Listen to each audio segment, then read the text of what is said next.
सलाम एवरीवन। एक छोटा सा पैगाम लेकर आई हूँ मैं। मैंने रिसेंटली ये बात सुनी और मुझे लगा कि मुझे अपने सुनने वालों तक भी ये ट्रांसफ़र करनी चाहिए।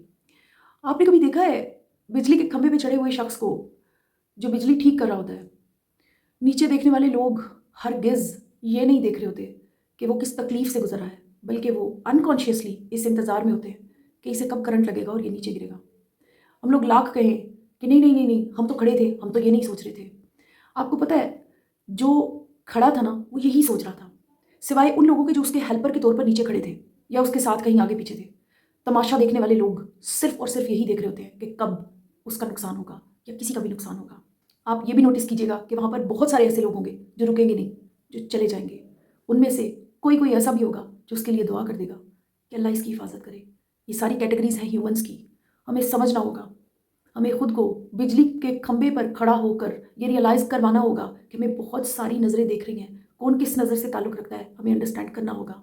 और हम खुद अगर इस पोस्ट पे हैं कि किसी को देख रहे हैं, किसी मुश्किल में, किसी तकलीफ़ में, तो हम किस कैटेगरी से ताल्लुक़ रखते हैं? क्या वहाँ पर खड़े होकर उसका इंतज़ार करने के साथ, या फिर मुस्कुरा के सिर्फ़ गुज़रने के साथ, या फिर जाते हुए उसके लिए एक मुख़लिस दुआ करने के साथ?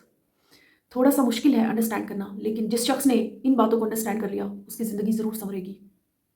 वो ज़रूर एक हुजूम में से मुख्तलिफ इंसान बनकर उभरेगा और वो शख्स ज़रूर अपने आने वालों के लिए एक ब्लेसिंग बनेगा।